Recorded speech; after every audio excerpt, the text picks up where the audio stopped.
Good afternoon. It is 1 o'clock. Welcome to the Transportation Committee. A couple bills on the agenda today. First, we're going to start off with House File 975, and then we'll move into the two Northstar bills that I am authoring. There is a quorum present. The first bill in front of us, House File 795, Representative Myers. Minutes? Yeah. Yeah, before we get started, Representative Anderson, have you reviewed the minutes for last meeting, the 17th? Mr. Chair, I have, and I move approval of the minutes from February 17th.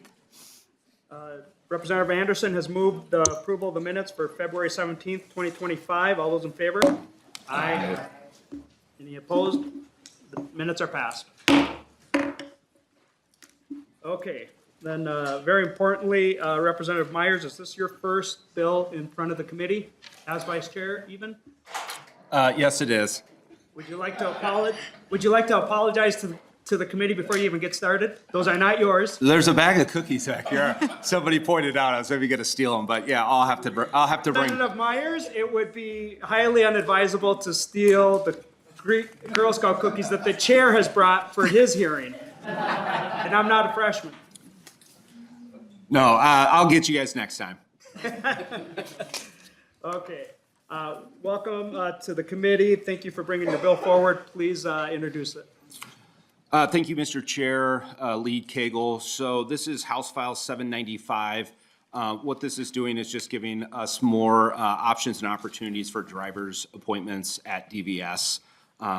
If I could start out with the A4 amendment. Please go ahead with the A4 and author's amendment. Yep, and that's just getting it into the final form as far as just changing when appointments will be available to book.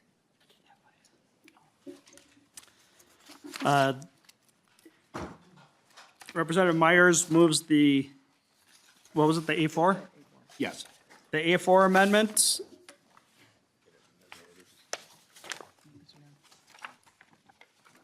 All those in favor of the A4 amendment signify by saying aye. Aye. Any opposed? Okay, the A4 is adopted. And the bill is in the shape that you would ask for, so please explain the bill and the amendments. So, thank you, Mr. Chair. You know, I think we've all heard horror stories back in our districts of parents, younger individuals trying to get appointments for DVS.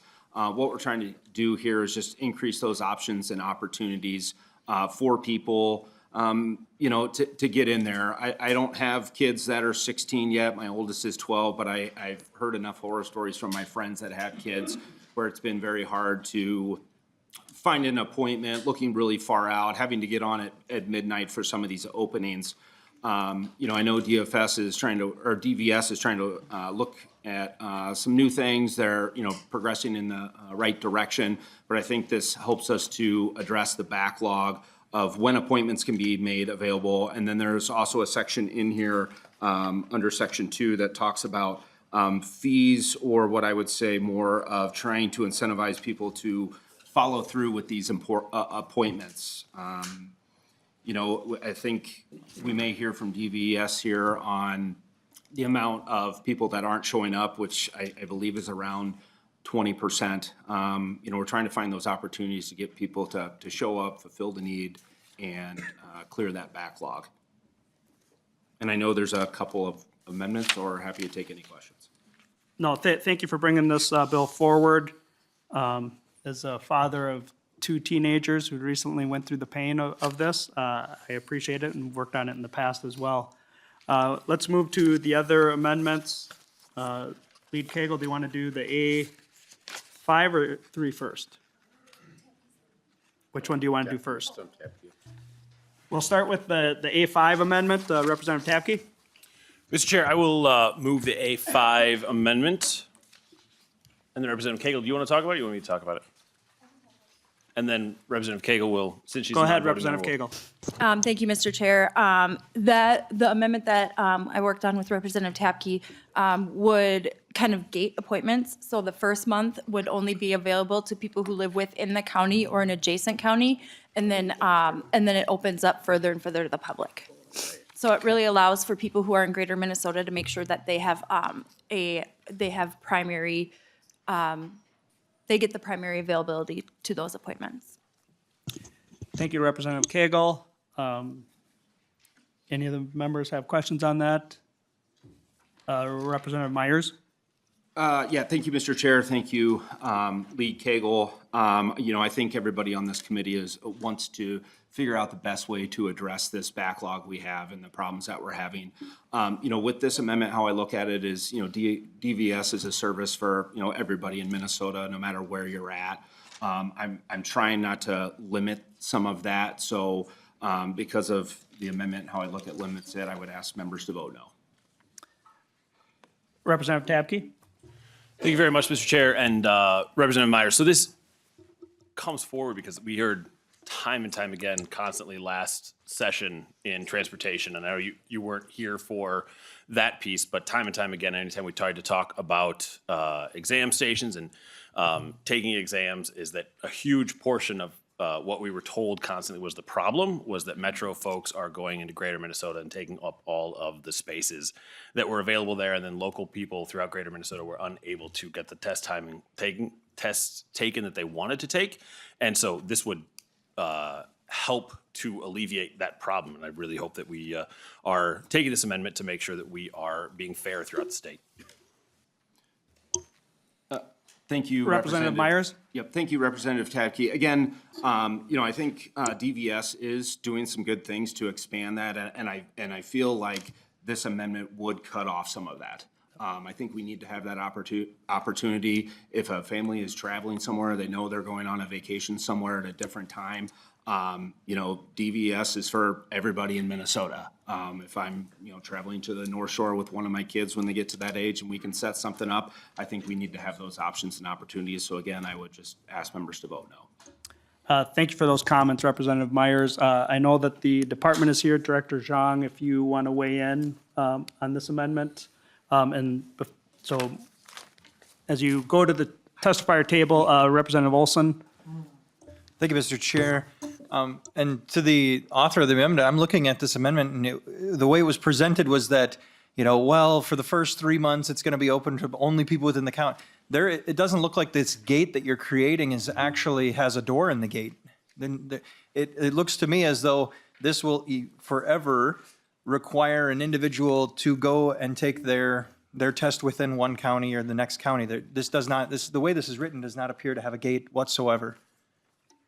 Thank you, Representative Olson. Director Zhang, please introduce yourself, please, just for the record. We know who you are, but others may not. And then I'd love to hear your position. Thank you, Mr. Chair. Pong Zhang, Director of the Driver and Vehicle Services Division. We appreciate the thought around making appointments available for those in the county. It really presents two challenges for DVS. One is from a technology standpoint, it's really difficult to implement. It would require us to do some site or customization to MinDrive, which is something that we don't do very lightly, and we are probably, or I can proudly say that we haven't done any customization to the system. It's an off-the-shelf product. We work very closely with the vendor to use the product as is designed so that it remains stable. Adding this piece of technology, mapping counties, mapping locations, that presents a technical challenge for DVS, and for that we encourage that we keep the system open. And then secondly, to the representative's point, that we want to make the appointments available for all Minnesotans. If the appointments are going to be available, we'd like to ensure that all Minnesotans have access to them. Thank you, Director. And I would just say, as like I had mentioned, a lot of my kids and their friends have gone through this, and so I know that a lot of parents actually have scheduled like weekend mini vacations around where they need to go, whether they're a lot in the Brainerd area or southern Minnesota or that. But So I appreciate those comments, and I too would have some reservations about the amendment. Representative Tapke? Thank you, Mr. Chair. I will withdraw the amendment and on it with Representative Cagle.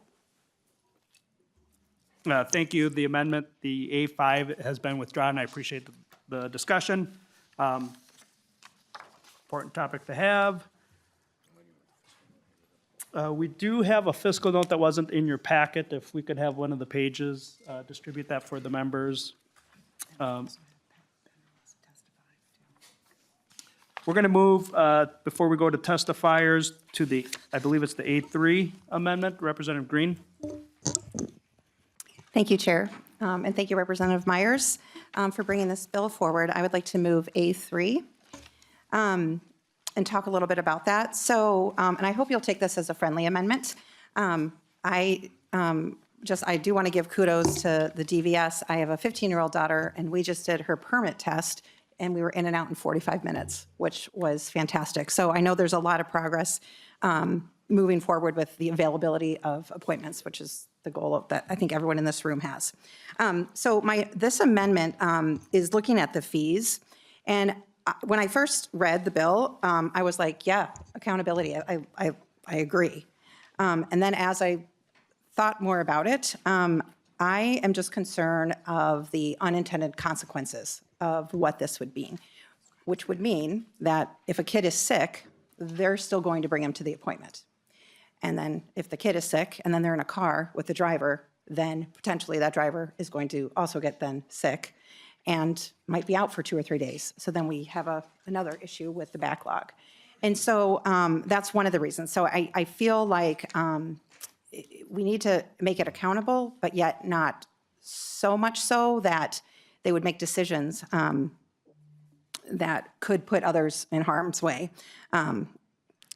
So that's one of the reasons. And then the second part is, I think increasing fees really sometimes impacts people who can't afford it. And so if we increase fees, there might be people who, it might be too much to even make an appointment at all because they can't even afford $50 if something were to happen.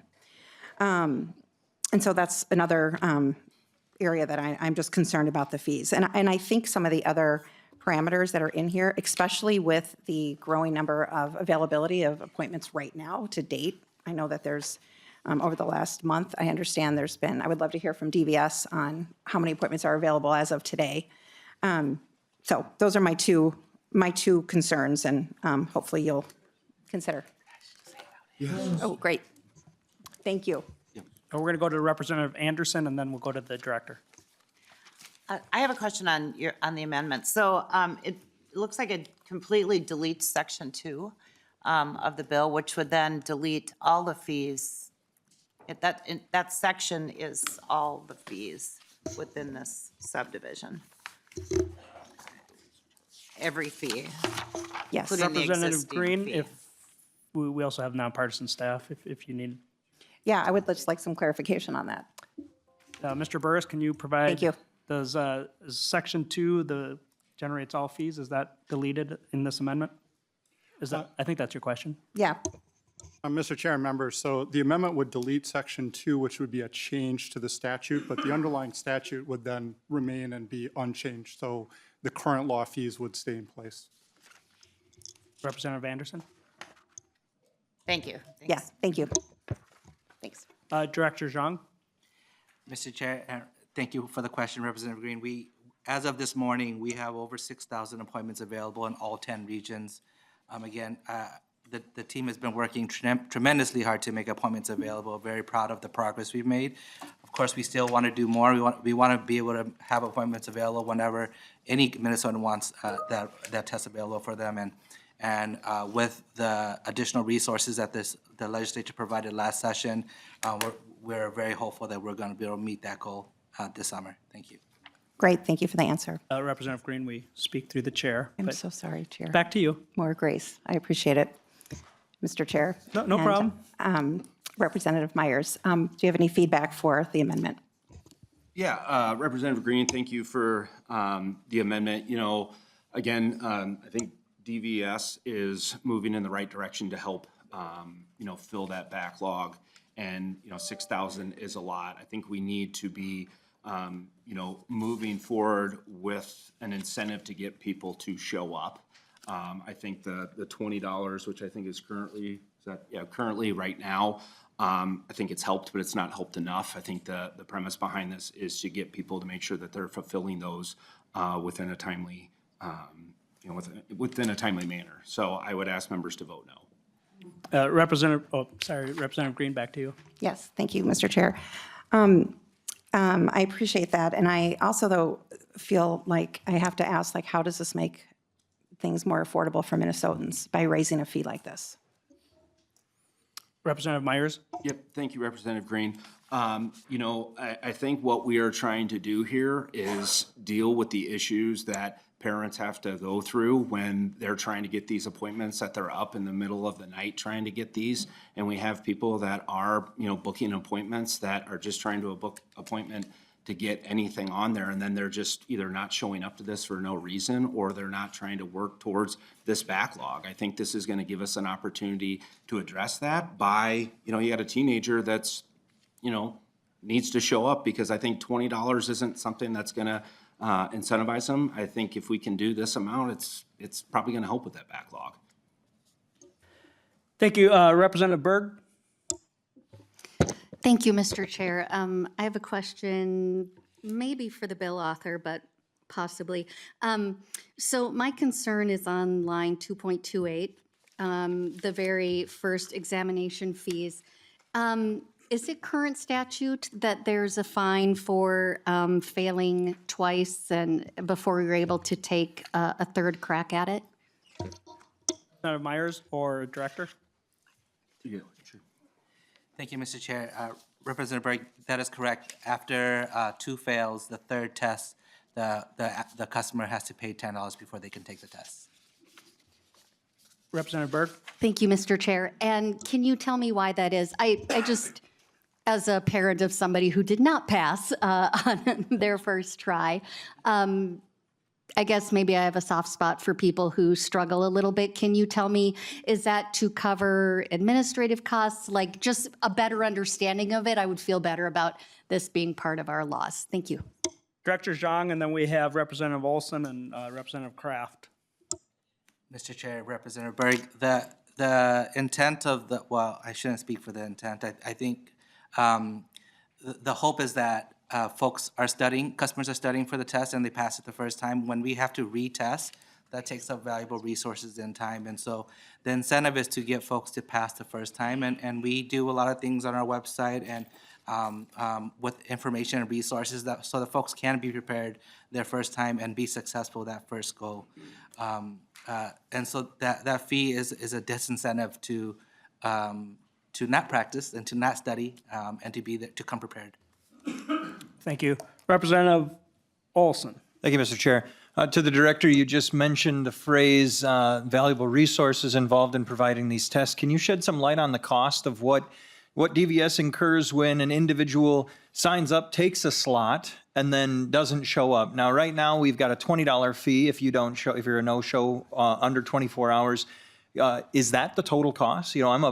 I'm a believer that the government is not here to make money. We shouldn't be making money off of our constituents. We should be taking just enough money from them to provide them the services that are necessary. Can you shed some light on how much it costs or what the loss is if that 20-minute or that 30-minute time slot for a test goes unanswered? Director Zhang. Mr. Chair, Rep. Olson, we don't break down the cost per exam in that manner, and I think it presents some challenges in different exam stations, and I'll just give an example of in some of our smaller exam stations in the further reaches of the state, we have 2 to 3 examiners, and we offer every single appointment that's available to them. When they're not doing exams, when those appointments aren't taken, they're assigned other work. And then on the reverse, here in the metro, we're usually not having appointments available, and so when that appointment the person doesn't show up for that appointment, it ends up being just a total loss for that time. But it's really difficult to quantify because of the different makeups of the exam stations. What we do encourage folks is that if they know that they can't make the appointment, to go and cancel that as soon as possible. And if they don't do it within the 24 hours, then they incur the $20 fee. Thank you, Representative Olson. You good? Yeah, thank you, Mr. Chair. Is it safe to say that an individual working for DVS providing these sorts of tests is making $20 an hour? Is that a safe bet? Director Zhang? Mr. Chair, Representative Olson, there is a pay range that we could provide. I believe $20 is within that range. Thank you, Director Zhang. Representative Kraft, and then we'll have at least one testifier. Thank you. Thank you, Mr. Chair, and thank you, Representative Myers, for bringing this bill. So just some questions. Do we, maybe this is for, I'm not sure what this is for. Is there a charge for driver's tests today? Director Zhang? Mr. Chair, Representative Kraft, the first two road tests do not have a fee associated. If they fail both times and they take a third and subsequent test, there's a $10 fee. Okay, Follow-up? yes. Yeah, thanks, Mr. Chair. But if they pass, they then have to pay for a driver's license, I gather? Is that correct? Yeah, Representative Kraft, you don't get multiple follow-ups, so if that's your question, or I do don't you get want to go to multiple something follow-ups. else? Why not? Because we have a full committee and you got 16 members on the committee, so. Well, then, okay, I have more than Yeah, Mr. Chair. that's why I'm reaching out to you to maybe be a little more comprehensive question. So my question would be is, how often does this happen now? Do you know that raising it to $50 will reduce it? And have we considered other things to use that time? If it happens, the other thing you could do is you could have a standby person that could be able to get in at the last minute, a standby kind of approach. I'm just concerned about, I appreciate trying to do it better. And I'd also say, if you could, the last point would be, do we have a problem right now? It sounds like with the additional people we've added that we don't. So I appreciate having more visibility. I'm just thinking that raising the fees, it doesn't feel like there's that it's going to fix a problem that we have right now. And I don't want to unduly burden people that don't necessarily need it. Director Zhang and then Representative Myers, if you want to comment on it, it's your bill, you can, of course, but we'll start with the Director. Thank you, Mr. Chair and Representative Kraft. Of all appointments in fiscal year '24, 34% of appointments made were canceled. And just under 50%, 48% of those appointments that were actually canceled were canceled within the last 24 hours. And so we know that when this no-show fee was implemented, we saw our no-show rates drop. Not significantly, but they definitely did drop. But there's no indication for us that raising the no-show fee would actually change the behavior. And so we just don't have enough data to know if that will have that impact. Representative Myers? Yeah, the only thing I would add is I believe in the past, supporting that no-show fee was bipartisan. We're just trying to find more, ways to ensure that we can fulfill those slots and people are showing up. Not that we're particularly interested what happens on the other side of the Capitol, but I understand that the bill has a good bipartisan measure to it as well. Representative Tapke. Thank you very much, Mr. Chair. I just want to make note as well that we did a ton of work on this area last year, and so we've gotten in the last 2 years, and we've taken that a long way. So would love to continue getting updates as this goes forward as to how we're doing here from the department, but also to make specific notice of very soon we passed a plain language bill that the goal is to reduce the number of times that folks who English is not the first language it takes to take the test. And so we are moving that forward. So hopefully that will help with this problem in conjunction with the other things that got done. So thank you, Mr. Chair. Thank you. We have one testifier, and Director Zhang, if you have closing comments, you're welcome to as well. But Mr. Pat or Pat Benner, legislative representative, asked me.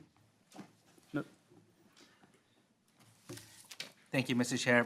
Pong Zhang, Director of the Driver and Vehicle Services. And I just want to appreciate the opportunity to provide some thoughts on this bill. We do have some concerns about the impacts of this bill. We share the desire to make appointments available for all Minnesotans. And we've been working very hard to make those appointments available. And like I shared earlier, we have right now over 6,000 appointments in all 10 regions of the state. Again, very proud of having that. We're going to work really hard to have even more appointments available closer to the date when folks want to take their tests.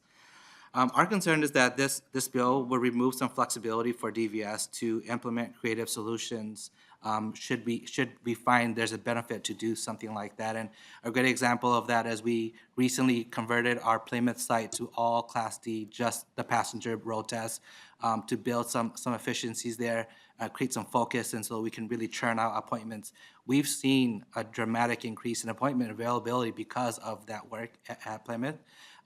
This language would require us to make those kind of decisions a little bit slower, take us a little bit longer to implement them, and therefore not see those benefits as quickly. Additionally, DVS has offered appointments 6 months in advance in the past, and we saw that when we did that, our no-shows and our cancellation rates were actually much, much higher than what we see today. Just life happens, and I think Minnesotans have every intent to make the appointment that they book. But what we see is that when appointments are made that far out in advance, they end up not working for a plethora of reasons. Having appointments in this very, very short window of 30 days makes sure that Minnesotans are ready, but also DVS is ready, and that we can commit to those resources to those appointments to ensure the customers get the service that they deserve. Thank you. Thank you. And before we hear that other testimony, technically the A3 was on the table. All those in favor of the A3? Those against the A3? Nay. Hey. The motion does not prevail. Sorry, Director, we kind of went out of order there, but didn't mean to steal your thunder on your close. We'll have Mr. Benner. Please proceed. Thank you, Mr. Chair, members of the committee. For the record, my name is Pat Benner, legislative representative with AFSCME Council 5. So I'm here today to express AFSCME's support for raising the no-show fee from $20 to $50. The current no-show rate for DVS license exams from a staff perspective is unacceptable, with the ballpark of 20% of tests going unfilled every day, and 48% of those being last-minute no-shows. That means essentially 1 in 10 tests today and every day goes unfilled with very little capacity to be able to improve. No one's able to take those tests or fill those slots. It strongly harms efficiency in a moment when we're working like heck to get out of the DVS backlog that we've been in, certainly since 2018, 2019, when I started at AFSCME.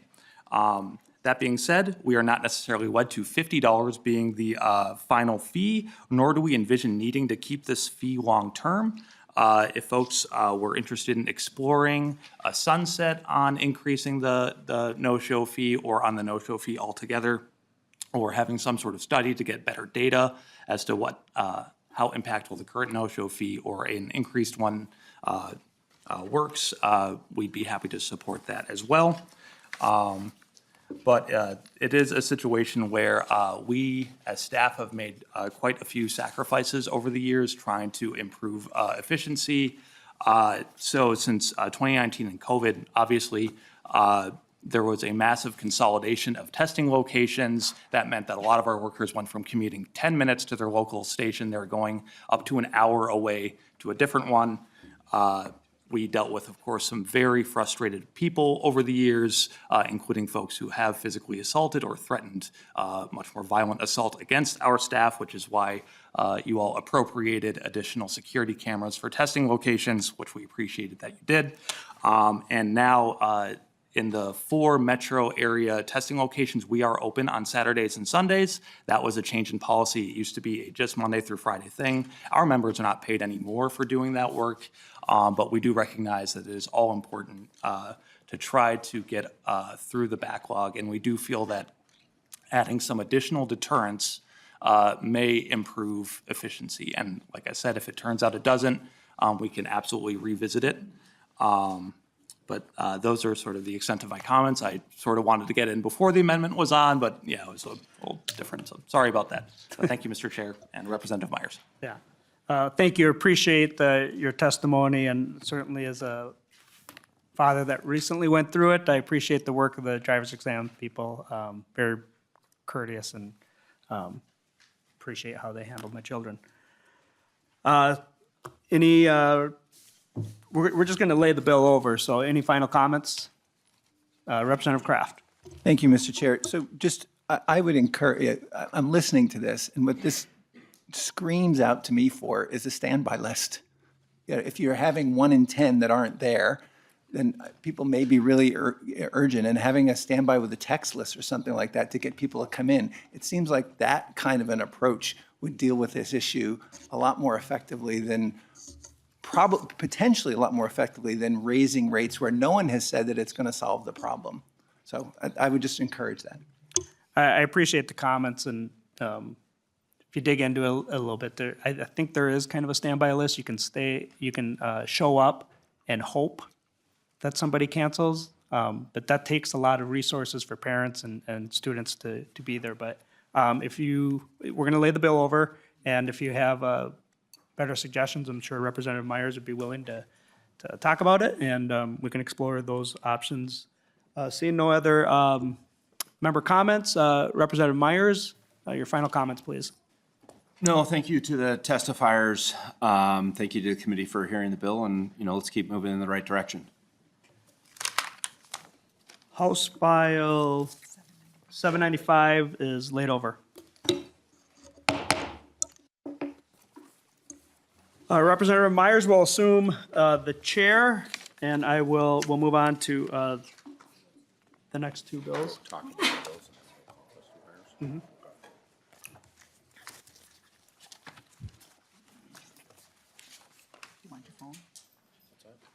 Yeah.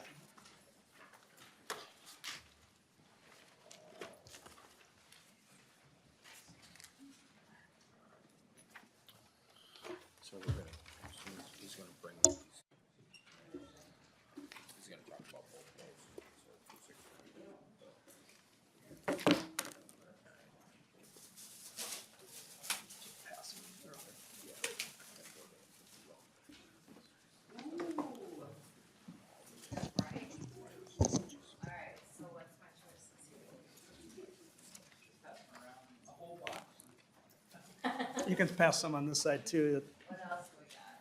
There's a variety.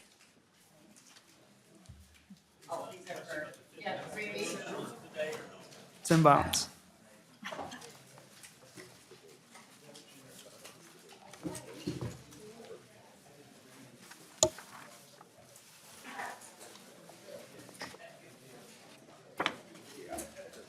You see that you have the list of testifiers in front of you? Yeah,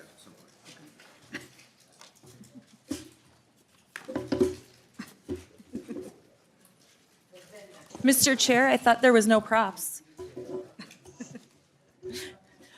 Mr. Chair, I thought we had a no props rule. That would be the House floor. This is the Transportation Committee. When you're testifying, feel free to. So thank you, Chair Koznick. The plan for you today is that you've got two bills. One is House File 269. The other one is House File 795. 49. Oh, sorry. 749. Do you want to start with just doing a general overview of both? Yeah, Mr. Chair, thank you. Committee members, my motion will be for House File 269, and then we'll move that bill. But House File 749 is very similar. We're going to lay that over within the committee as well. But I would prefer to just introduce the topic, and then we can have testifiers on both bills at one time, and then we'll go back to the formal motions. Thank you. We will proceed with that. Thank you, Mr. Chair, and committee members and the public that is with us. House File 269 is the beginning to finally end Northstar Commuter Rail line. It has had ridiculously low ridership, ridiculously huge operating subsidies, and ridiculously expensive maintenance cost. While the Northstar Commuter Rail line has had a sad and storied history, the bill before you is pretty straightforward.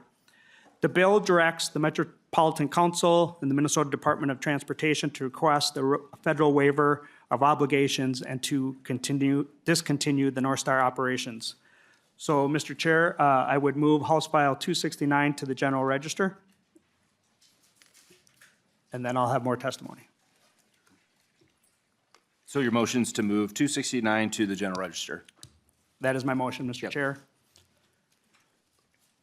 The Met Council and MnDOT in this bill will report back to us the outcome of the request for a federal waiver and termination of the operations of the Northstar line. If the request is granted, a proposal plan with steps in the process to terminate Northstar must be submitted to the legislature within at least 90 days. And as I mentioned separately, we have House File 749 that sets performance requirements that if not met, the Met Council must seek immediate federal waiver to terminate the Northstar without federal fiscal obligations. Just for background, there was news today that we'll hear in later testimony that I believe the Met Council and MnDOT agree with the intent of this bill and to terminate Northstar, and we'll look forward to hearing from them. I'm glad they finally recognize what we've been saying for a long time, that Minnesotans and taxpayers shouldn't have to fit the huge expense that Northstar has been doing. So for background members, I'll just share a description of the Northstar Commuter Rail from the Met Council's 2025 unified budget. In that budget, it states Northstar Commuter Rail operates between Big Lake and Target Field in downtown Minneapolis with 6 stops along the route. Weekday service in 2025 was expected to consist with 4 weekday trains, morning and evenings, and special events serving Minneapolis, and no weekend service. Major sources of revenue include passenger fares, state general fund appropriations, and the Metropolitan Area Transportation Sales Tax, replacing the net subsidy contributions from Anoka and Hennepin County. Net subsidies continue currently from Sherburne County and the Minnesota Department of Transportation. Major sources of expenses include salaries, benefits, diesel fuel, materials and supplies, a professional service contract with Burlington Northern Santa Fe Railroad to operate the commuter rail, and additional expenses relating to cleaning the vehicles, stations, and facilities. Operations of the commuter rail are performed under a contract with the railroad, with maintenance performed by Metro Transit. Members, for fiscal year 25, the Northstar has over $16.2 million in annual total expenses, plus authorized capital programs and capital improvement plans, which are basically maintenance costs that are planned through 2030 that are over $37 million in addition to the annual operating expenses. These are for things such as overhauls on the tracks, overhauls on the locomotives and passenger cars, equipment upgrades and storage, facility and infrastructure improvements, and software system upgrades. Again, all totaling over $37 million in planned maintenance. And even with limited service, that's an incredible amount of money in taxpayer cost. To offset that, in 2023, Northstar had passenger fare revenue of under $324,000 from less than 400 average weekday riders. The subsidy per ride then was over $116 per ride. Northstar opened for service in 2009, and since then ridership has always underperformed relative to the original forecast. And those are not my words, those are from page 6 of the 2023 Northstar Rail Corridor Post-Pandemic Study. My words would be that it's time to mothball this boondoggle. It has low ridership, has huge operating subsidies, and ridiculous maintenance cost. For more perspective on the ridership, the report further explains that Northstar was projected to have about 4,000 average weekday boardings for the opening year in 2009, and that is much higher than the $1,800 average observed for the same period. So when it opened, it was supposed to have 4,000 average boardings, and it only had 1,800. In 2019, an all-time peak in ridership for the Northstar, and that's pre-pandemic, the average weekly boardings were still below that first year's 4,000 ridership projections. For all of 2019, Northstar's best year, it only had 2,660 average weekday boardings.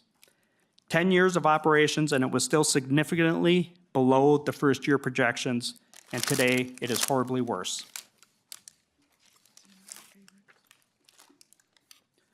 For additional background for members that may not be as familiar, from the 2024 Northstar Extension Assessment Study that came out last year, Northstar Commuter Rail was initially conceived in the late 1990s to provide alternative transportation options along the fast-growing corridor between the Twin Cities and St. Cloud metro area.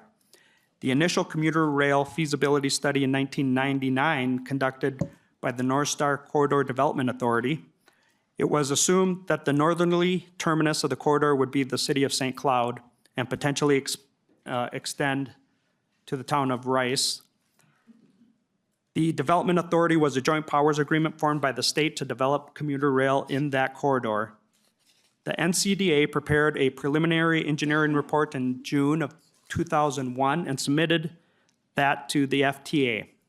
At the time, the FTA was prioritizing projects that attracted new rail riders, but in 2022, the FTA modified the criteria for new starts, which is now the CIG program, to emphasizing a cost effectiveness analysis that concentrated on the travel time savings more than new riders of the entire system instead of simply obtaining new rail riders.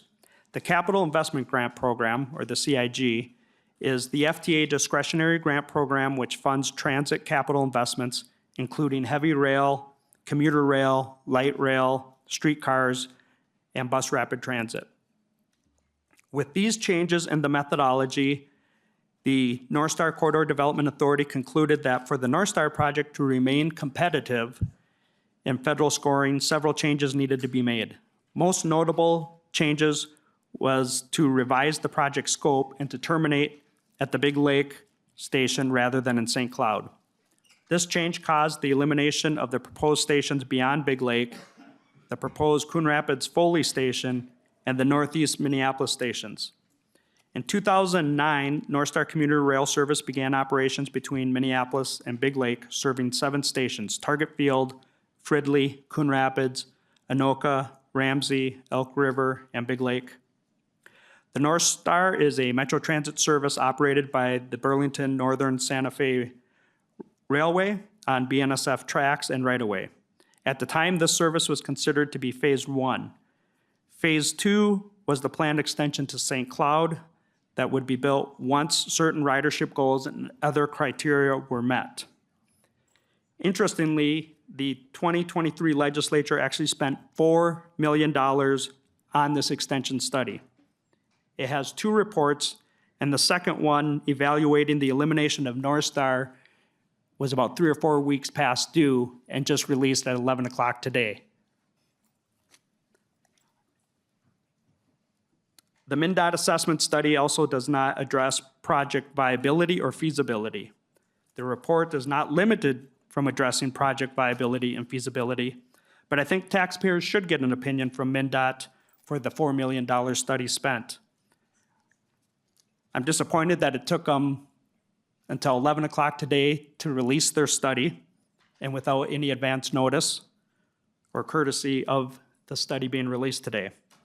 But even before the study was released, it's pretty obvious the whole project, whether extended or not, is not moving people or relieving congestions and not serving a viable or feasible transit operation.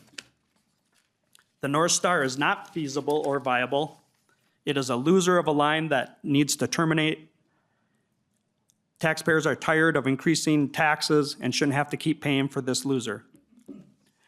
I am encouraged that the report and the release from the Metropolitan Council and MnDOT today, that they want to also explore terminating Northstar and possibly augmenting that with a bus rapid transit system. And so with that, I will conclude my opening, and we could go to testifiers. Testifiers could comment on both of the files in front of the committee today. Thank you, Chair Koznick. Before we go to our list of testifiers, I know Lee Cagle had a question. Thank you, Mr. Chair. And I was just kind of curious what the process would be. How does the federal government forgive this loan? Chair Koznick. Thank you. Representative Cagle, this is a discussion that we've been working on in conjunction with introducing this bill with federal representatives. And as we found out today, Met Council and MnDOT have also been discussing that, and they will probably speak to that even a little better in their testimony later today. But essentially, we request a waiver of the obligations. Lee Cagle, any other follow-up? Yeah, I'll save it for later. Thank you. Well, before we get to testifiers, hopefully it's as fast as possible. I think that's what we're looking for. But I'm going to have for both House files here, we're going to have the testifiers come forward. I know there's several people on here for both bills, so we're just going to include them all here, starting with Annette Meeks. Please identify yourself for the record and the organization that you're with.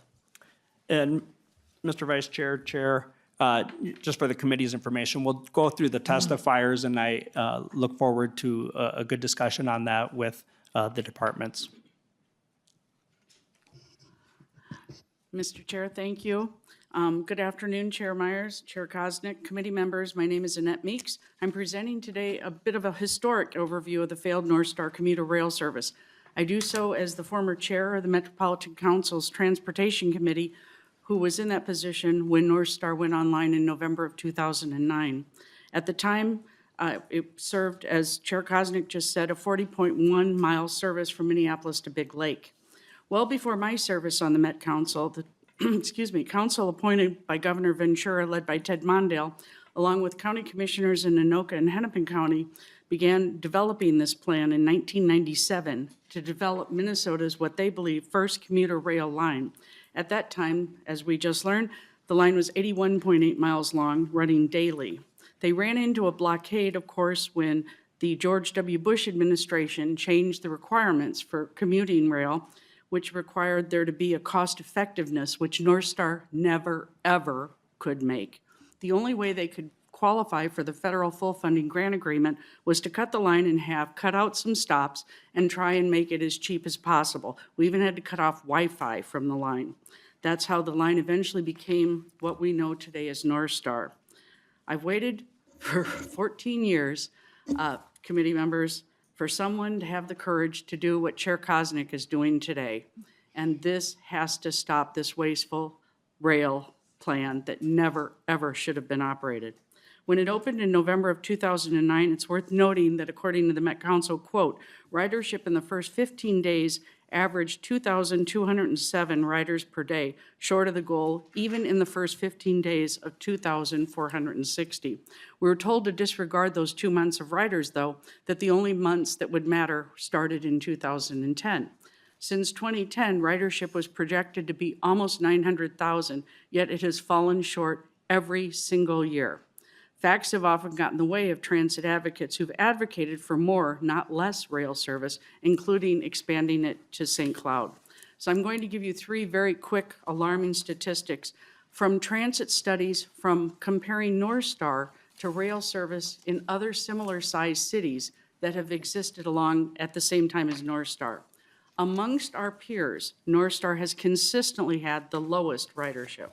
Fact, prior to COVID, daily ridership was consistently between 2,200, 3,300 per day, almost the same as it was the day it opened. Fact, Northstar has never significantly increased ridership, nor will it ever.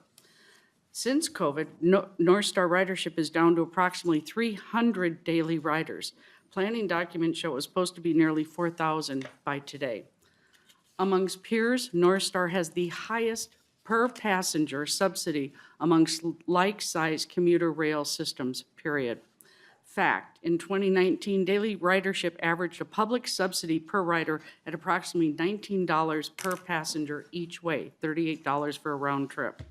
Since COVID, since 2022, according to the Met Council's numbers, the average subsidy per passenger now is up to $173 per ride. If that isn't outrageous, I don't know what is. But more importantly, amongst peers, again, Northstar has the lowest fare box recovery of any rail line in the country. The cost effectiveness of Northstar Rail has always been a problem. Rail advocates have told us it will take time to build a customer base. I'm here to tell you, after 14 years, there is no base. There is no customer base for Northstar, nor will there ever be.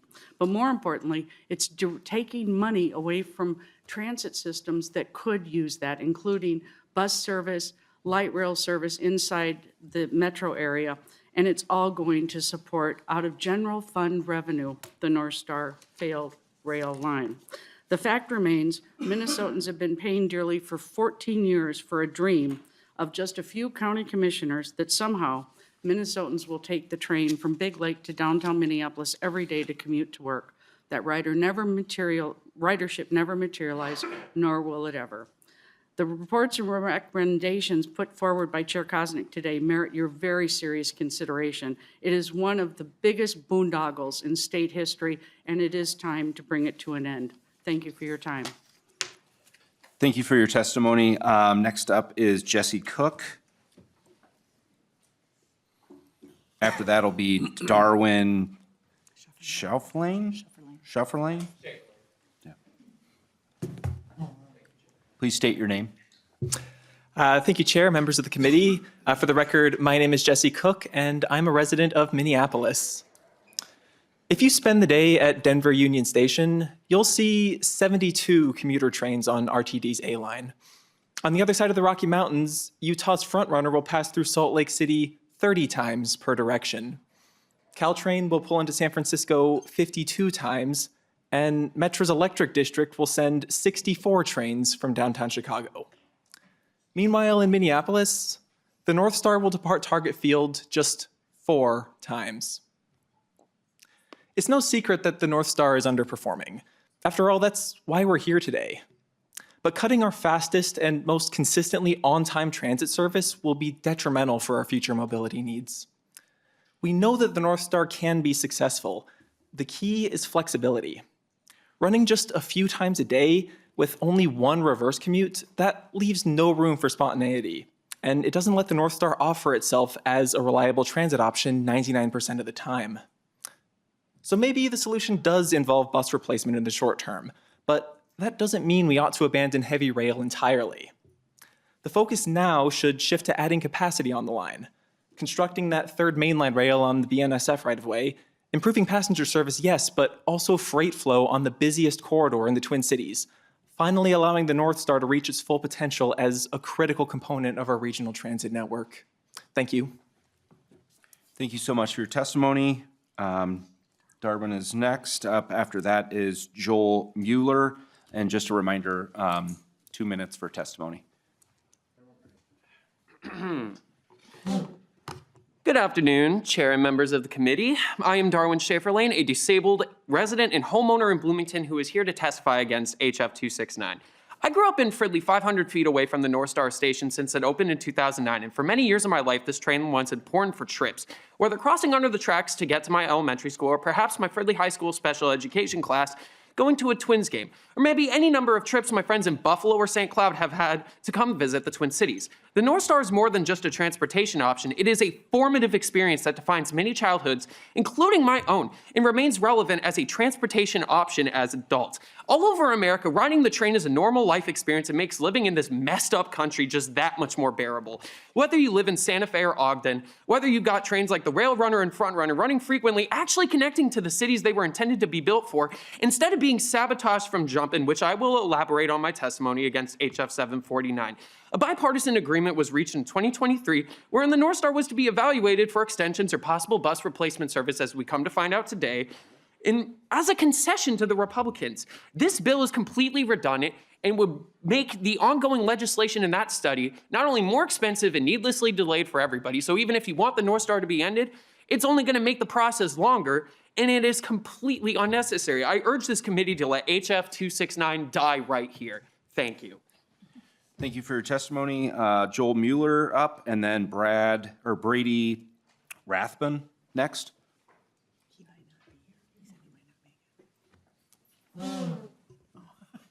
Good afternoon, members of the committee. I'm Joel Mueller with the Brotherhood of Locomotive Engineers and Trainmen. We are a labor union that represents the train crews that operate the Northstar trains, and we are also members of the Teamsters Rail Conference. My comments will be directed for both bills, so I'll just keep it short and sweet. Many Minnesota workers rely on the Northstar Commuter Service to get them to or from school, work, shopping, and events in downtown Minneapolis or any other commuter stations in between. Using this service avoids the hassle of traffic jams and difficult road conditions during inclement weather. The Northstar service also gives commuters another option to the congested I-94 corridor that provides an opportunity for workers to use their commute time as work time, as the coaches are equipped with workstations and tables. Not only does this service provide 4 daily round trips for commuters between Big Lake and Minneapolis, it also provides special event service to the Twins games at Target Field that are popular with fans. Since 2022, the ridership is on the increase, and with businesses and employers looking to embrace the return to office work model, the ridership is likely to increase in the coming years beyond that margin. In recent years, several comparable metro areas are considering or have developed or expanded commuter rails in states such as North Carolina, Florida, Texas, Michigan, and Tennessee. For Minnesota to discontinue an existing commuter line that already has the resources and equipment and infrastructure in place would be a mistake. It would put Minnesota at a competitive disadvantage when it comes to economic development. On behalf of the railroad workers that I represent, I ask you to oppose this bill. Thank you. Thank you for your testimony. Brady Rathbun. If not, Rox Everingham. Okay.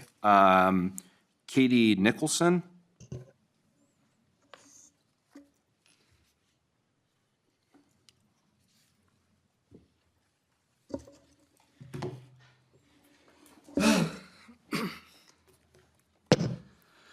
Thank you, Chair, members of the committee, for allowing me to speak.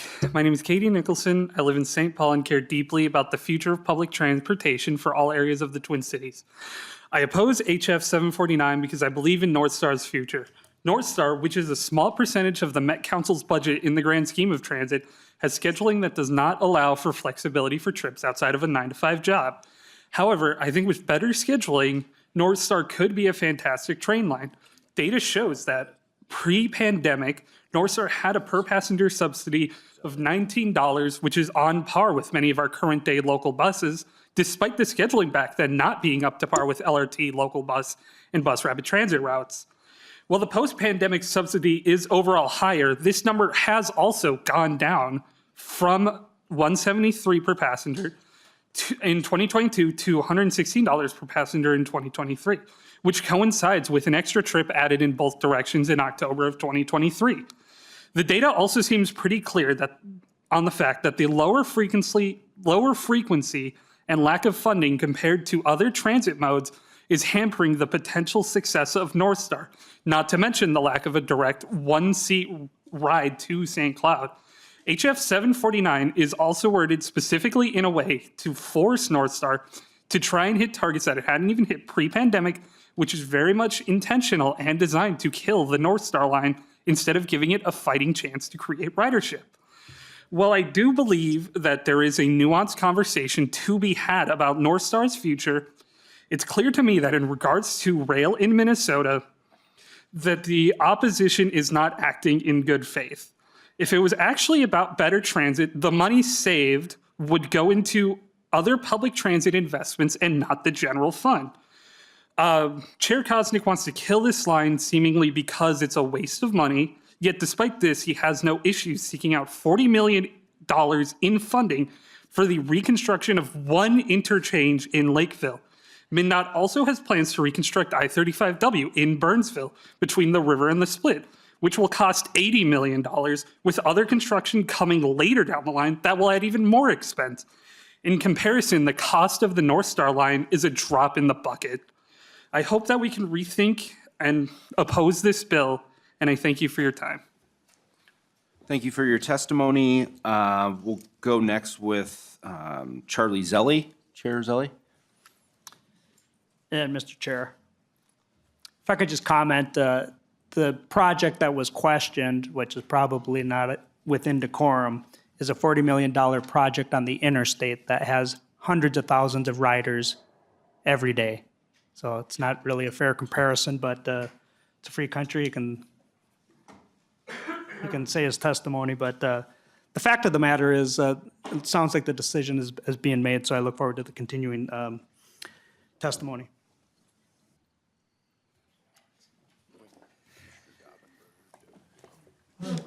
Good afternoon, committee members. I'm Charlie Zelli, Chair of the Met Council, and Chair Koznick. I have taken the prerogative to invite my colleague, Commissioner Daubenberger from MnDOT, to join me because I think we have a shared message and can stand to answer questions together for the efficiency of the process.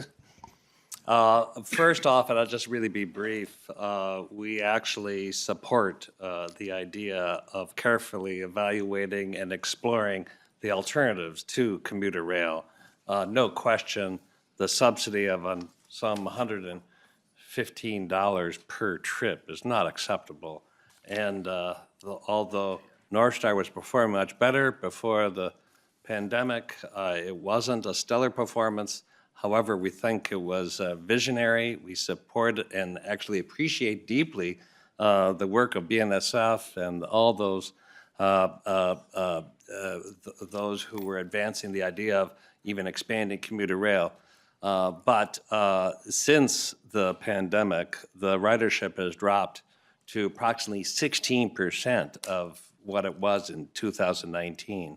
And even then, it shows very little growth over the past number of years. And in the past few years, I've certainly been one to say, let's make sure we're carefully considering alternatives. Is there a way to deploy commuter rail so that it's effective? But I think at this point, we have to agree. We know that travel patterns have changed. We know we've learned a lot about transit effectiveness. And as I think was previously testified, if those resources can be deployed more effectively for this area of the metro, we think we can do actually a better job. The idea of exploring bus service isn't to completely replicate the Northstar schedule. It would actually be to enhance more frequency, more direct service to these communities. And we have found those 10-minute headways of our arterial bus rapid transit, our other transit ways, makes a real difference. And people are traveling differently. They're not just commuting from a distant suburb to the center city. People are traveling around the metro. And people are traveling all times of the day. And they are traveling to live their lives, whether it's groceries, school, medical care. We know that transit and transit accessibility really makes a difference. And we've learned a lot as we are building out a network of transit alternatives. We think we can have better access in this area with other bus alternatives. And so that's something that is not just exploring how you shut something down. It's more how you explore enhancing service. The second thing I'd say is that we have been in touch with reaching out to both FTA and to BNSF, and we are just at the early stages. We know that we'll have to put our heads together. This is a project that was built with many agreements, and that's why it's important for us to take appropriate steps. And as the chair said, sooner than later, to find out what realistically will it take. But we know that it is possible, and we know that we have this broad bipartisan support to do what's effective to enhance transit, not to squander the funds. And we know that this additional funds will be very critical for us to provide the kind of frequency and additional transit services we think the Metro deserves. Thank you for the testimony. Chair Koznick, do you have anything to? Yeah, thank you. I just wanted to get a point of clarification. Appreciate the comments. Could you just clarify, you are interested in terminating the Northstar rail service, correct? We think terminating the service and providing bus service is the best alternative. We totally support the intention of the bill. We want to take the steps in order to ensure that that course is possible and cost effective. But yes, we are in favor of terminating the service. Yeah, Mr. Chair.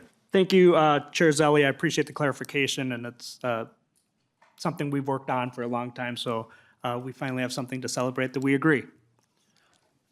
Let me ask if there's any, I think that's all the testifiers we had signed up. Is there any public testifiers? Oh, yep, yeah. He'll come back.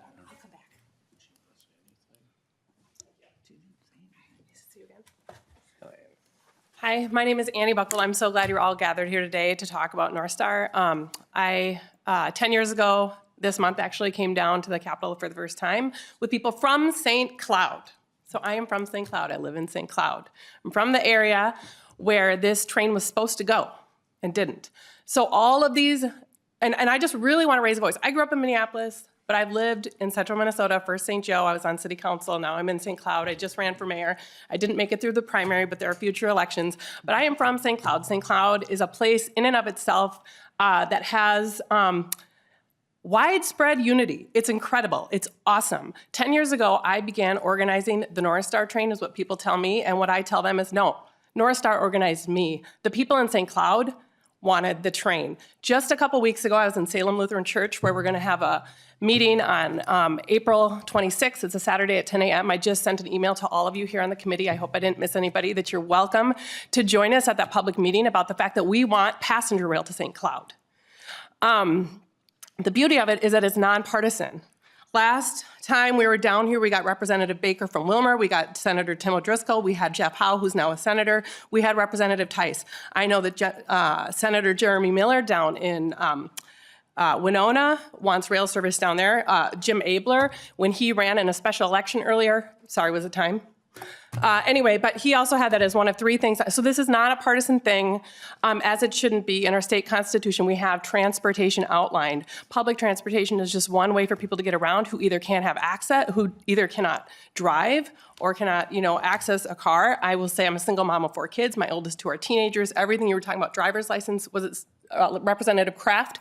Thank you. Yeah, there is no, just to clarify, all due respect, if your kid fails the exam down in Buffalo, then you have to drive them up to Park Rapids. You can't wait until another one is canceled. No, that's not an option. The fact that we want to raise it to $50, think about the moms in rural Minnesota that have to drive their kids around, and then they also have to pay a higher fee. This state, and I, with all due respect, thank you for your time, all of you elects, but we really have to get clear about what decisions down here mean for families in greater Minnesota. We are under-resourced, and we're not taken seriously. And so I encourage all of you to come to the meeting at 10 a.m. in Salem Lutheran Church. Pastor Kirsten, I talked to her on my way down here. I already sent a letter. There's a few pastors, but a lot of pastors take off on Mondays. So by Friday, I will send you an updated list. Last time we had over 100 pastors, as well as the Sheikh Nu of the 4 mosques in St. Cloud, all in agreement that we wanted rail. It really brings people together. It doesn't split them apart, and it certainly shouldn't split apart this body. I would suggest that you come. I would suggest you take this issue really seriously, and you make sure that you're aware that all these numbers were floating about how it's failed. Well, guess what? Big Lake has 10,000 people. St. Cloud's the third largest metro in the state. We're growing, we're set to grow, and the fastest growing corridor in the state is between St. Cloud and the metro. I appreciate your testimony. Thank you very much. Commissioner, do you have anything you'd like to add? Sorry. Or you just want to answer questions if they're there? I'd like to hear from the commissioner. Go ahead. Thank you, Mr. Chair. I have nothing to add, but I certainly stand for questions. And I just maybe would add one more thing. We've been working closely with the Met Council as we've worked on this report. And just what Chair Zelli had communicated, MnDOT is right there with them in sharing these concerns and our interest in moving forward to explore transitioning to a different transit service option. Thank you. Mr. Chair, if I just make one comment. Sure. And I really appreciate our relationship with MnDOT and Commissioner Daubenberger, and we have been, talking and thinking about this for some time.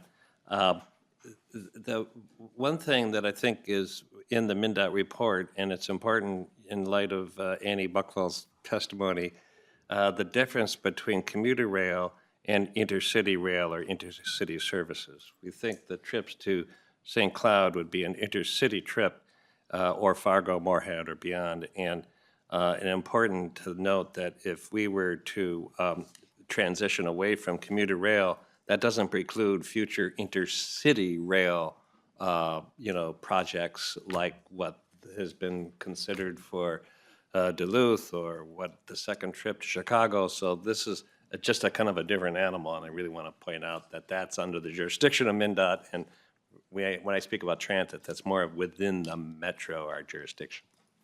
Thank you for that. Representative Tabke, do you have a? Thank you very much, Mr. Chair.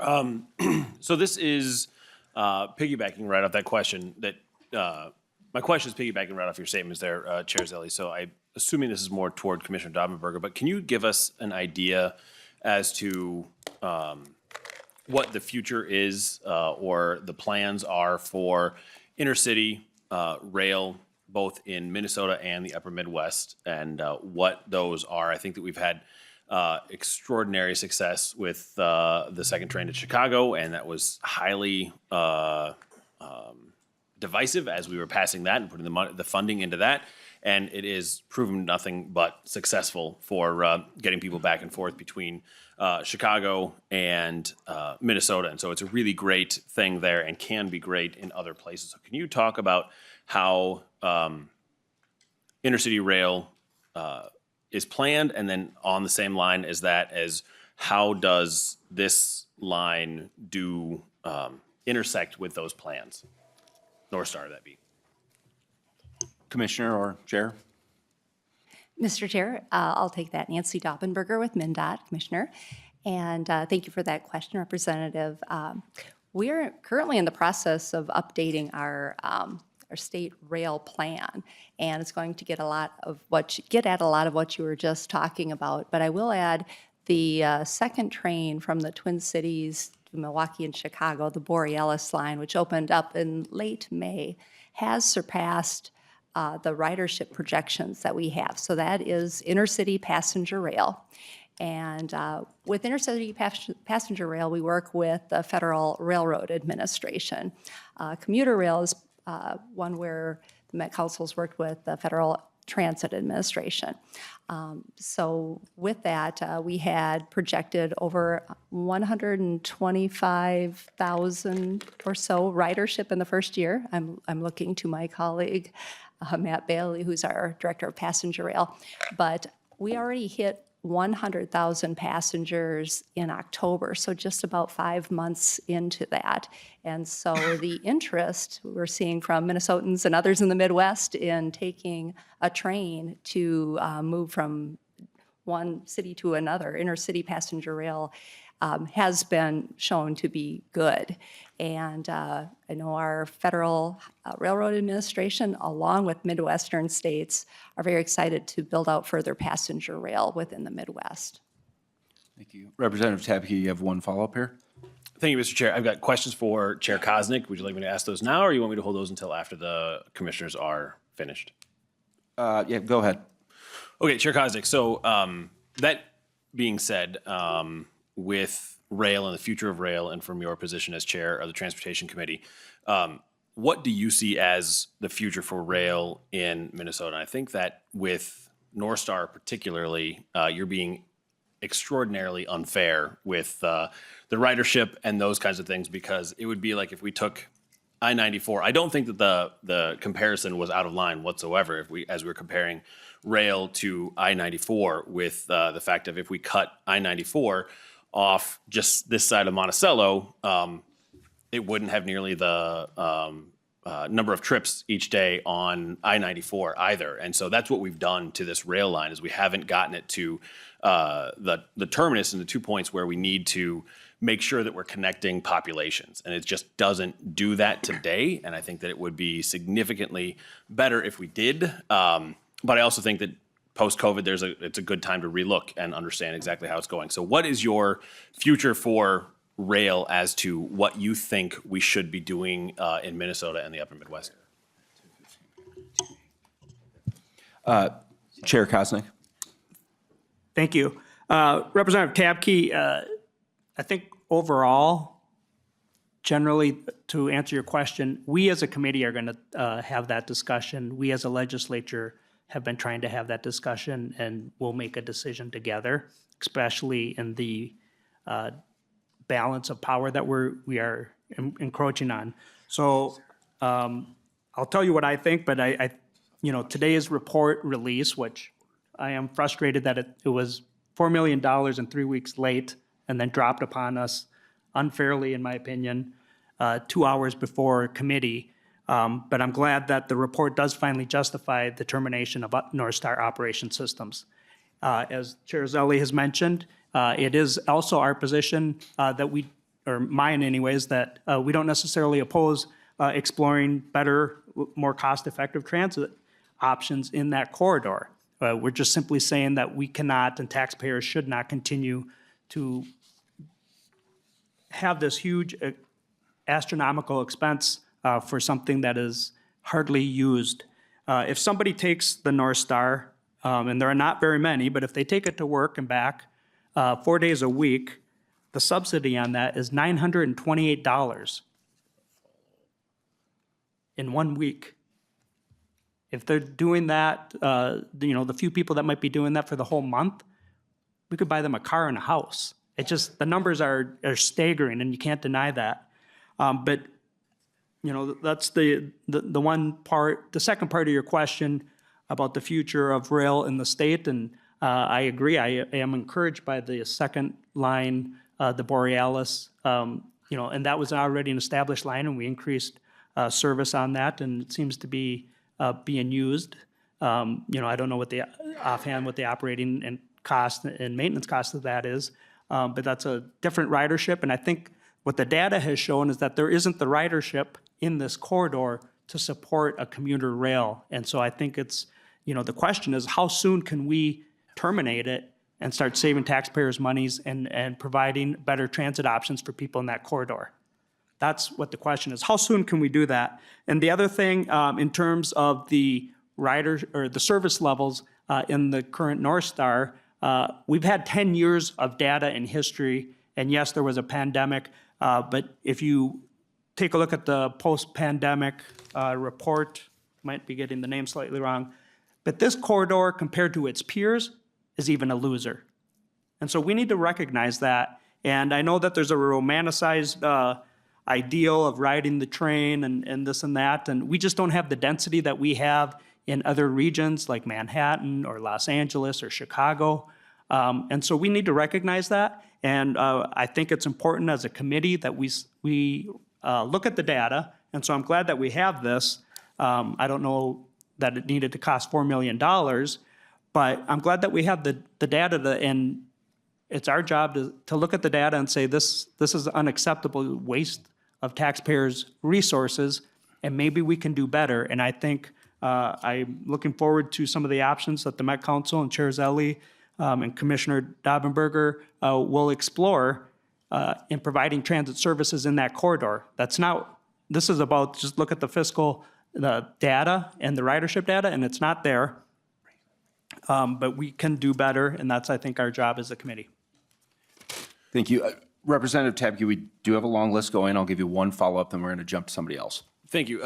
Chair Koznick, you keep purporting that this report says that this line should be mothballed, but it doesn't actually say that anywhere. And I agree with you entirely. We just got this report, but it doesn't. I'm looking at the conclusions and considerations. I'm looking at page 18 and 19, and I've read through. Are you coming to those conclusions on your own, or does the report actually say that? Chair Koznick. Thank you, Mr. Chair. Representative Tabke, it was been a conversation that I had earlier this morning, but also the Met Council jointly with that MnDOT put out a statement to that effect, and I asked for Chair Zelli's clarification of that earlier in testimony about 15 minutes ago, and that was my understanding of his clarification. Thank you, Chair. Representative Joy? Thank you, Chair. Thank you, Chair Koznick, for bringing this, another thing that's unaffordable, and we've seen a study. And thank you, Chair Zelli. So my question is, how soon can we terminate this? Representative Koznick? Chair Zelli?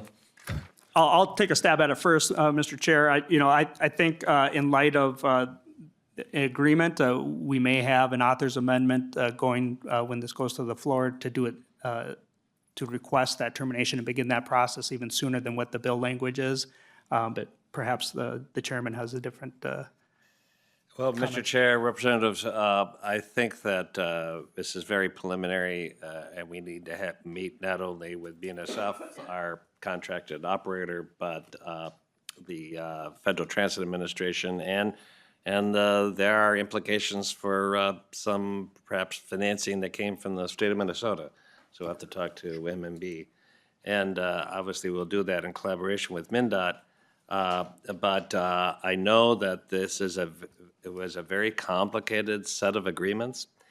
There might be a notice period, and I'm not quite sure what that would be, but I think the important thing is that that notice period is a matter of months, not years. And the sooner we explore that, and having been in business for many years, I say there are agreements, and then there's how you get together in a room and figure it out. I'm looking forward to that phase. Any follow-up, Representative Joy?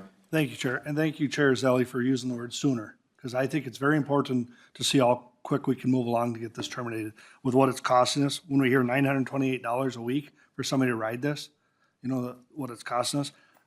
This is good governance to stop. This is where we save taxpayers and start moving backwards. Thank you.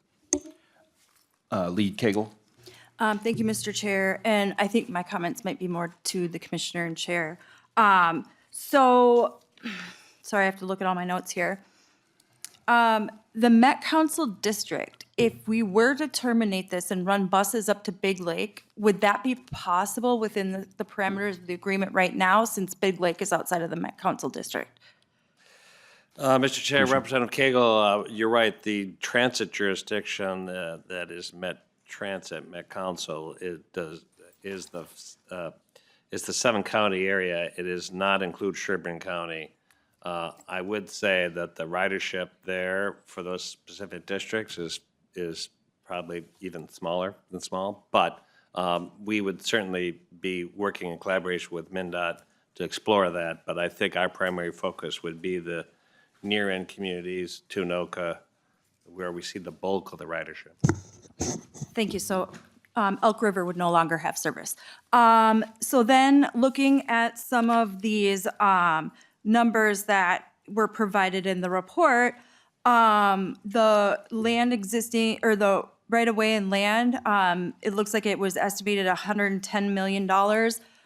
When was that last evaluated for its cost, the worth of the land? Chair Zelli? Mr. Chair, Representative, I can't answer that. We can find our experts. Commissioner May? Commissioner. May you weigh in on that? Thank you, Mr. Chair and Representative Cagle. I do not know when it was last evaluated, but with any termination of this service and transfer to a different type of transit service, we would need to reevaluate and have appraisals done on the property, the real property, which would include buildings as well. Mr. Chair. Lead Cagle, one So more. I guess the one thing is that just mothballing this isn't going to be free. So when I came up with the kind of back of the napkin numbers, it looks like we would have to have a $85 to $90 million on the conservative end loan forgiveness, if I'm understanding correctly. Commissioner or Chair? Well, Mr. Chair, Representative, I think that there's certainly value in the assets like station area, actual physical property, and then there's assets like operating authority along BNSF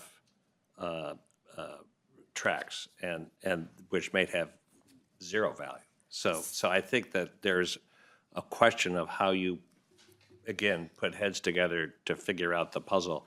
I think it could be a huge range of alternatives. I'm not quite sure where it would sort out, but I think you're talking about the high end in the numbers you cited. Koznick, do you have a follow-up to that? Well, I would just add, Mr. Chair and Representative Cagle, I think that's why it's important, and we have the two bills, one staying within the committee to continue this discussion, but certainly it's a process that isn't done regularly. But I think when we compare what the annual expenses are, over $16 million annually, plus the cost to keep the line going with very little ridership, the maintenance cost, and the planned cost over the next 5 years is $37 million. By terminating it, there is a savings and a payback, and upfront there may be some cost to it, and I think that's important to know. I don't dispute that, but I think we can, if we would have done this when I first introduced the bill 5 years ago, your cost would have been already paid back. But so there is a payback period. I like the idea if in the report, instead of $16 million annually total expenses, to provide service that more people will use, and we will actually get people to where they want to go in the mode that they want to use. If it's a BRT, that's only going to be about $2 million. And I think that's worth exploring.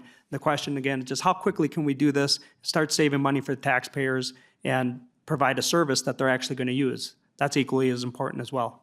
Lee Cagle will give you one more follow-up. So Well, I have some really, really important questions. So I do think that this, this conversation merits more discussion. And so with that, so from what I understand, does it take an act of Congress to forgive this loan, Commissioner? Commissioner. Thank you, Mr. Chair. Representative Cagle, we believe it would require an act of Congress. And Mr. Chair, so just kind of my final thoughts here. So we would need an act of Congress to get this loan forgiven. $85 to $90 million, maybe estimated, whatever. That doesn't sound like a deal the Trump-Musk administration would take. It would kind of be a bad deal. So I think if you came before him, he'd say you're fired and get out of here with that request. But and then also you mentioned a floor amendment. I really think we need to do the work in the committees, and so I would highly suggest that we not send bills to the floor that need continued work, and that we do that work here in this committee. Because I think that's really where this stuff needs to get done. I don't have any problem, with merit on the rail or bus. To me, whatever's going to get people around, fine. But I do think that we need to think about, how this is going to move forward with the federal government, that it's going to take an act of Congress, and that, probably more likely an act of God to get the loans forgiven. And so I just want to make sure that we're looking at this in our reality lenses and not our, ideal lenses. And so I think it's a really good thing that we want to work on this and make sure that the Northstar line, whatever its iteration is successful, that it's convenient, that it's moving people around, and that it's part of a bigger regional plan of transit and rail transit. Reading the report here, when you look at the stakeholder engagement summary, there's a desire for intercity rail services to support community needs, so that kind of meets some of that.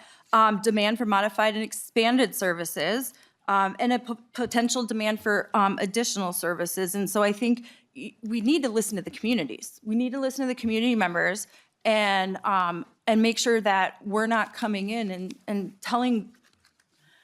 When people work on these things and want these things for a really, really long time, and we invest a lot of public money into it, it's really hard to come and just pull the rug out from under them. And so I think we really need to think about this process in a smart, strategic, and intentional way.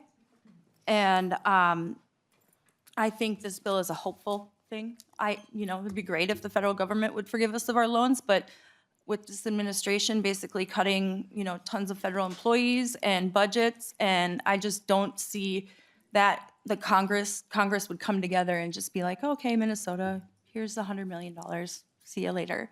But I could be wrong. I've been wrong before, so thank you. Thank you. Yeah, I mean, committee work's really important, but we all know, outside of committee, working together and having those conversations is really key. Spending time in people's offices with you, the testifiers, the commissioners, the chair, continue to working together. Rep. Olson? Thank you, Mr. Chair. I think it's funny, last week we had a conversation where there was a project that was going to take 300 years to see a return on our investment with that light rail, and here we're balking at a 5 to 10 year return on investment if we end it today. What in the world? This is ridiculous. If we, let's just put the close sign on it today and quit paying for it, right? And if we have to pay back $90 million worth of loans, guess what? That return on investment is years away, not 300 years away, which was being advocated for last week in another conversation on trains. That's a different thing. I've got a question for the commissioner. In this report here, I'm seeing that this report cost $650,000. The one previously was $231,000. You're allocated $4 million. It says here in fiscal year 2003, but I'm sure that was a mistake in the report. And so my question is, where is the other $3,119,000 going? Maybe that could go towards helping us put some shutters on the doors. Commissioner? Thank you, Mr. Chair, Representative Olson. Those dollars are still remaining, and if I could ask my colleague Matt Bailey, who's the Director of Passenger Rail, who could talk through that a little bit better. Mr. Bailey, if you want to introduce yourself. Thank you, Mr. Chair. Good afternoon. My name is Matt Bailey. I am the Passenger Rail Director at MnDOT. Representative, to answer your question, we did use that $650,000 for this report. So that remainder is still there for the balance. Follow-up, Representative Olson. So I can't remember exactly what the determination of the statute back in 2023 was. Does that go back to the general fund? Do you just get to hang on to it forever and ever? What happens to the other $3,119,000? Mr. Bailey. Thank you, Mr. Chair. Mr. Representative, I would have to check on that. I don't want to speak towards what that would refer back to without the information in front of me. I apologize. Representative Sensor-Mira. Thank you, Mr. Chair. I have a quick comment and then a question for Chair Koznick. So, one thing I heard you say, Chair Koznick, was that you feel like our side of the aisle can romanticize rail, right? And I guess, that feels a little close to motives, but if you're getting to paint with a broad brush. Mr. Chair, I don't know that I said your side of the aisle. I believe that there's people that romanticize about train travel. Got it. Sorry about that. I might have misheard. So I feel like sometimes people, right? I feel like sometimes people feel a little stuck in the past about the way they talk about rail, right? And what I worry that if we move very quick on this, especially if we are just looking at data from the last 5 years coming out of the pandemic, I feel like we might make decisions that are short-sighted in terms of rail.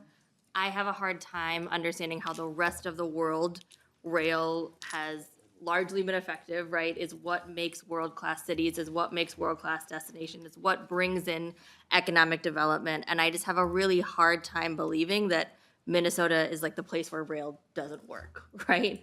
And that is sometimes what I hear, certain people say. And so I hope that on this committee, we can have a more robust conversation about what is the real future of rail in Minnesota. I don't want to defend projects that are not working, but I also just say that on behalf of my constituents and what I believe, I'm not ready to give up on rail. And that's what I worry we are doing if we move quickly with things like this bill. But my question to you, Chair Koznick, is I heard one of the testifiers, I believe it was Katie Nicholson, talk about where the funding would go, and that the funding would go back to the general fund rather than some kind of special revenue. Can you speak to that? If we are saving money from this, is there a way to know that funding could then go to public transportation projects, future rail projects, as a way to kind of show some goodwill towards we are still wanting to invest in the system rather than just reverting to the transportation, of the past, which is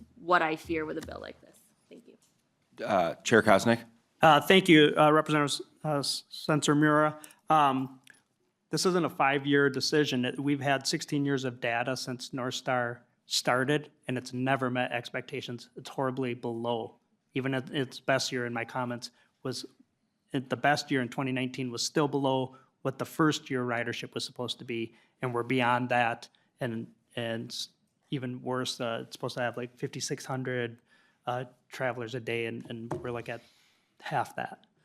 So we do have a lot of data on that, and I think that's why the decision was made with the Met Council and MnDOT to agree. More broadly, the geography and the density of our region is not the same as in other areas. If you live in the mountains and you're landlocked, the density just happens naturally. And in order to handle that, some of those other areas across the world, it becomes more necessary. Like I mentioned, Manhattan, that's on an island, and it's been there for a long time. And so the people have filled in and required a necessity for commuter travel. In the whole East Coast is a lot different than the Midwest, and I think sometimes we fail to recognize that. And the spending, it's already allocated in transportation and transit funds, and so by not spending that, it remains in those funds.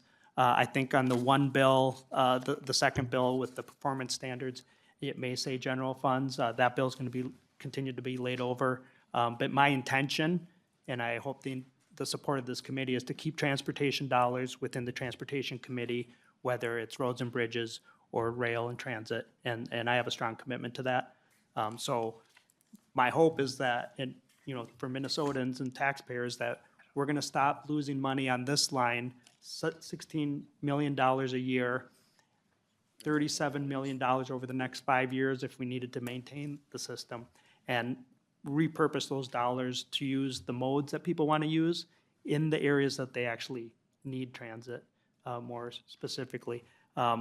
Previously, Representative Cagle had mentioned, about Elk River and that. We have Greater Minnesota Transit, and we can provide transit services in this corridor through other means, and we do it all the time, even if they are with or with not in the Met Council district. We can figure that out.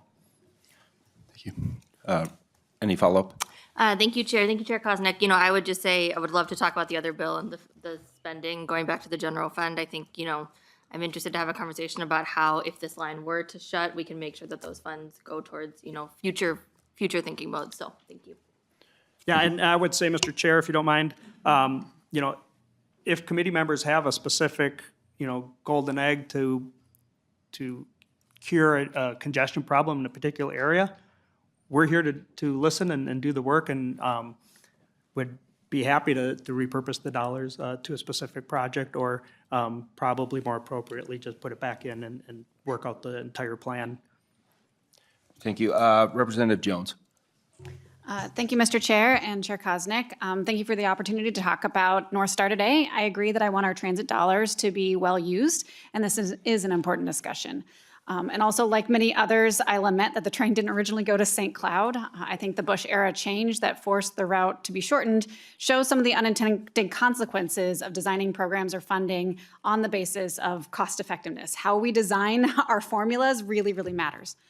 I also think the way that this bill is written is premature. I think, as a number of folks have said, we just got this extension report a couple of hours ago, and although we have many years of data, and I appreciate the data, being data-driven as an engineer, that's really valuable to me.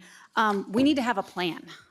We should not be making decisions on something for which we just received critical information just a few hours ago, and we shouldn't cut transit without a clear plan to fill that gap. I've ridden this line. I've taken the train to Big Lake and the bus to St. Cloud. I'll say, 30% of Minnesotans, nearly a third of us, don't drive. Whether that's because of age, ability, affordability, or choice. We need options. I appreciate that you want to be effective and have effective and efficient transit. And to do that, we need to, I know I've asked this committee before, what is the problem? And so I'd like to talk about, what is the problem in terms of how do we make our transit more cost effective? What strategies do you look for to make transit cost effective? Representative Koznick, and let's make sure we're staying on, the current bill at hand, because I do have a couple more people. Yeah, I agree with you on data decisions, but we've been talking about this. Today's report just reaffirms previous data that we've had. It's unfortunate we had to waste $4 million to get to this point. But I think it is important to consider in our transit travel time savings. If it takes people 3 times as long to take transit, they're going to find other options that are faster. Uber, Lyft, drive themselves. I don't remember what the rest of your question was, but Mr. Chair, I would like to move to a vote and then move. Yeah, we've got 5 minutes here, so if Representative Jones could be quick, I'm going to let Representative Ream and then Lead Cagle close, and then we will go to a vote. So if you want to follow up. Yeah. Yeah, thank you, Mr. Chair, and thank you for that answer. I think I'll just maybe, I appreciate you answering that question. I'd love to expound on that sometime offline, because I'd like to add 3 additional strategies. So Commissioner Zelli mentioned, frequency, kind of all-day service as being a really critical thing. Reliability, just like with a car, people don't want to have to think, right? They just want to go out there and get in a vehicle and go, whether that's a train, a bus, or a car. Also say, as you kind of alluded to, the density of destinations, cities and metros around the world with efficient transit systems are more successful when the distances between their homes and businesses are shorter. And so I hope, I think that this year we're going to be hearing bills in order to make those distances shorter between our homes and destinations. And so I hope that you'll be in support of those so we can make our transit system more cost effective. The last piece I'll say, kind of what I'm hearing in this conversation is, commuter rail, given that the things have been changing with the way we work and operate, is maybe a thing that we should reconsider. And that intercity rail, especially as we're seeing on the Borealis, I've taken that multiple times. That's where, and that's we're hearing from St. Cloud and from Duluth, other people. That's, I think, where the future is, and I hope we can continue that conversation. Thank you, Representative Jones. Representative Ream? Thank you, Chair Myers, and thank you, Chair Koznick, for this robust discussion. I will say that I did attend college in St. Joseph, Minnesota, before the Northstar line was created, and it was difficult to get from St. Cloud to the Twin Cities. We need more transportation options, not fewer, so I am concerned about making any quick movement here to stop what we have in place. I really do feel that this bill needs a lot more work and a lot more discussion. I think we've heard from a number of people who are very concerned about being without this option, and also knowing that it's going to require an act of Congress to forgive the loan. I think really demands our attention. I think we should not move forward with this and send it to other committees. So I just wanted to add to the chorus of people who think we need to slow this thing down. Thank you, Representative Ream. And then to close out before the bill author, Lead Cagle. Yeah, thank you, Mr. Chair. These are actual questions. So I was just curious if subdivision 2 is met, but subdivision 3 is not, what happens? Chair Koznick or Lead Cagle, which bill are you referencing? 279. Oh, wait, I'm sorry. 749, I'm sorry. Yeah, that bill is going to be laid over and Okay. work on that. So I guess then my question is, what happens if we don't get federal approval for that waiver? Mr. Chair. Chair Koznick. I appreciate that because, it doesn't necessarily take an act of Congress as if that's going to be the talking point. We have the resources. We just need to make sure that we have the will. And I'm encouraged today that Met Council, MnDOT agree that it's time to stop the bleeding on this line. We will ask for a federal waiver. We will work with the federal partners. We have been engaged in conversations with them to have this termination. I'm encouraged that the federal government is looking for efficiencies. And if there was project A number 1 in Minnesota that needs more efficiency, this would be the one. It's time to end the Northstar Commuter Light Rail for the sake of taxpayers, and we can provide better transit service for them. So, And by the way, I also went to St. Cloud State, and so I'm very familiar with it. so Mr. Chair. Final statement. Yeah, so you would have the state eat the cost then? Mr. Chair, Representative Cagle, I think that needs to be part of the discussion because the growing annual losses are astronomical, and we will we gotta stop the bleeding at some point. And then just one So last. Chair Koznick, I'm going to give Chair Koznick, the bill author, the final word. There's a problem in the counties on the bottom. On effective date, it says final enactment applies to Anoka, Carver, Dakota, Hennepin, Ramsey, Scott, and Washington, but not Sherburne. So I'm just kind of curious if there was a reason for that, or if Mr. it was Chair. just an error. Chair. I believe those working with Met Council issues in the past, those are the counties that are affected with the Met Council, and that's why those are in there. But Northstar goes to Sherburne County too. I know, but that reference is not, And we can work with nonpartisan if I don't Matt- think it's Matt, do you want to weigh in on that quick? a big deal. Mr. Chair and members, that's a pretty standard language to deal with special legislation involving the Metropolitan Council. I don't think it would have a substantive impact on the impact of shutdown partially outside of the jurisdiction of the council. Thank you. Thank you. So let the bill author close here, and then House File 749 will be laid over, and then if you want to do your motion for House File 269 to go to the General Register. Well, I appreciate the committee's time today, and I hope we probably will have more discussion on this. But unfortunately, we do have other committees coming in and places to be. But, the bottom line is with today's report and previous reports and just knowledge, Northstar is not viable or feasible in its current form. It's a loser line that we need to terminate, and we need to terminate this line. Taxpayers are tired of increasing taxes, and they shouldn't have to continue to raise taxes to pay for a line that's not feasible. We can use the savings to enhance other transit and transportation items, and I appreciate support. Thank you, I Chair. would renew my motion for House File 269 to the General Register. Chair Koznick moves House File 269 to be placed on the General Register. All in favor? Aye. Aye. Opposed? Motion passes. Mr. For Chair. House File 749, we will just lay that over for future inclusion. I would move House File 749 to be laid over. Thank you. Thank you, members. I don't think there's any other business before us, and we are meeting again on Wednesday. Thank you. Meeting is adjourned. Meeting is adjourned.